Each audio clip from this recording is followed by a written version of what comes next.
Hi welcome to पंचम तंत्र। आज का वीडियो बहुत खास है क्योंकि इसमें पंचम दा के किस्से के साथ एक दर्द है पंचम फैन का, यानी मेरा।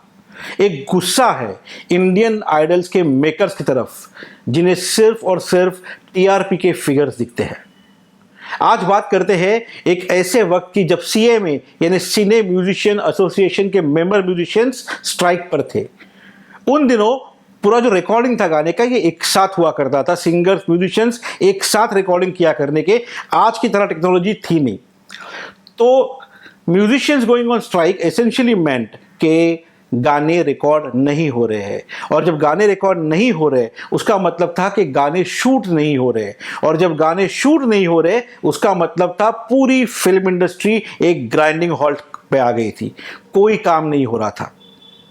उस वक्त शक्ति समंता, इनके पास एक बहुत बड़ा प्रॉब्लम आया कि उनके पास गाना बाद में शूट करने के लिए उनके जो लीड एक्टर्स थे राजेश खन्ना और जिन्नत अमान, इनके अगले डेट्स नहीं थे।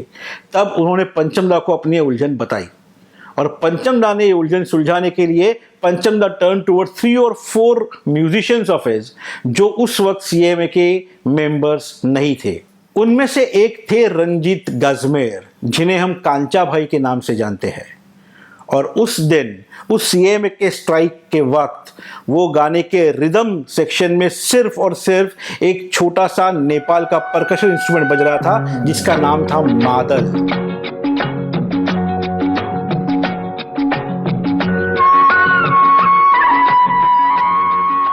और ये मादल बजाने वाले हाथ थे कांचा भाई के। वो यही मादल था जिसने उस दिन हम दोनों दो प्रेमी के लिए रिदम दिया था। ये वही मादल है जिसने अमर प्रेम के वक्त चिंगारी कोई भड़के का रिदम दिया था।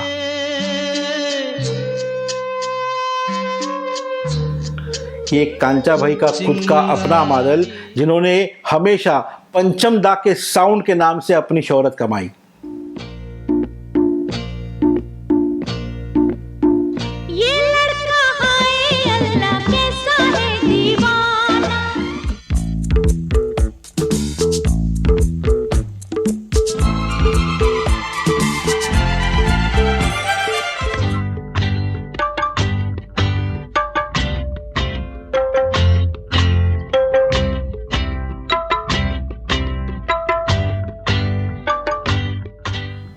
रंजीत गजमेर को कांचा ये नाम खुद पंचम दा ने दिया था, और कांचा भाई ने पंचम दा का साथ सिर्फ उनके जीते जी नहीं बल्कि उनके मरने के बाद भी बखूबी निभाया।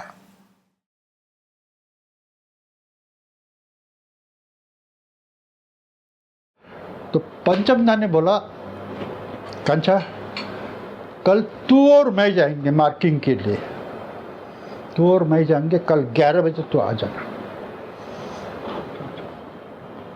चला घर पे गया।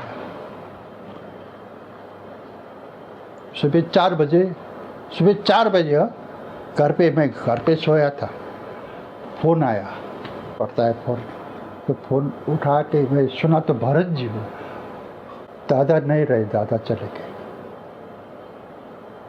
मैं बोले क्या? हाँ दादा अभी गुजर गए। उसके बाद एक डेढ़ महीने के बाद उसके बाद बैकग्राउंड किया।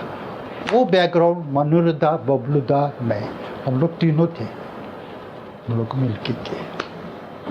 पंचम दा नहीं थे। जी हाँ, 1942 का बैकग्राउंड स्कोर पंचम दा के गुजर जाने के बाद उनके टीम ने किया था, और वो भी उसी ताकत से जो पंचम दा की पहचान थी। और ये टीम ने जो बैकग्राउंड स्कोर किया था उसके अंदर कांचा भाई का एक बहुत बड़ा हाथ था। पंचम दा के गुजर जाने के बाद उनके कई सारे इनकम्प्लीट प्रोजेक्ट्स कांचा भाई के वजह से पूरे हुए थे। उन्होंने ही completed the incomplete works of R D. Burman. That was his true tribute to Pancham da. 3:30 4 o'clock in the morning Bharat अशर का मुझे फोन आया एंड वी टोल्ड कि ऐसे हुआ है and we were suppose to go for the recording and वो सिटिंग जो थी, instead of that he attended his funeral at that point of. Lucky for us कि कांचा भाई जो थे, Ranjit Gajmer, he and Asha bhai, they supported the film and us in such a big way that otherwise it would not have happened. The film would have got stopped. It would not have happened.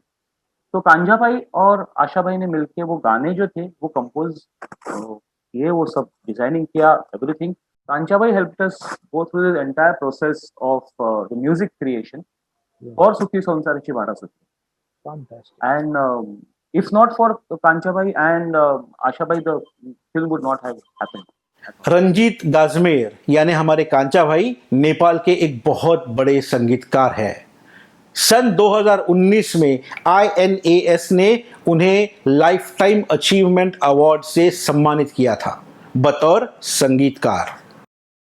Celebrating RD Burman episode जो अभी हाल ही में Saturday को 11 मार्च को दिखाया गया, Indian idol के team ने इस एपिसोड में कांचा भाई को इनवाइट किया था और हम सब पंचम फैंस बड़े बेसब्री से उस एपिसोड की राह देख रहे थे. पर जब वो एपिसोड दिखाया गया तब कांचा भाई का पूरा हिस्सा उस एपिसोड से कंप्लीटली एडिट आउट कर दिया था. एक गाने में लॉन्ग शॉट में कहीं कोने में बैठे कांचा भाई अपना मादल बजाते हुए देखे गए. ना उनका नाम, ना उनका इंट्रोडक्शन, ना उनकी बातें, ना उनकी यादें, कुछ नहीं. और वो थे रंजीत गाजमेर, कांचा भाई, पंचमदा के नवरत्नों में से एक, पंचमदा के प्रेशियस म्यूजिशियंस में से एक, उनके सिटिंग रूम के आखिरी सर्वाइविंग मेंबर. शर्म करो इंडियन आइडल्स वालों, तुम लोगों ने अपने इस एपिसोड में इंटरनेट वायरल सेंसेशंस को बुलाकर उन्हें इतना स्क्रीन टाइम दिया और उस शख्स को इस स्क्रीन से बिल्कुल अलग रखा जो शायद पंचमदा की आखिरी निशानियों में से एक है. आपने ये अन्याय सिर्फ कांचा भाई नहीं बल्कि उन तमाम दर्शकों पर भी किया जो RD बर्मन के नाम पर ये शो देखने के लिए अपने टीवी सेट्स के सामने बैठे थे. शर्म करो. मैंने आज तक पंचम तंत्र इस चैनल से कुछ नहीं कमाया, मैंने सिर्फ और सिर्फ आप लोगों का प्यार कमाया. पर आज मैं आप लोगों से एक दरखास्त करता हूँ, एक चीज़ मांग रहा हूँ. इस वीडियो को वायरल कर दीजिए क्योंकि इंडियन आइडल्स के TRP पागल लोगों को सिर्फ वायरल वीडियो समझ में आते हैं. इस वीडियो को इतना वायरल कर दो कि उन इंडियन आइडल्स के लोगों को ये बात समझ में आ जाए कि उन्होंने जो शर्मनाक हरकत की है उससे सिर्फ उन्होंने कांचा भाई का नहीं बल्कि खुद पंचमदा का बहुत बड़ा इंसल्ट कर दिया है. Shame on you Indian Idol. अगली बार पंचमदा के नाम पर झूठ मूठ रोने का ये ड्रामा बंद कर दो. इससे आपके फीलिंग्स नहीं आपकी बेशर्मी दिखती है. Shame on you.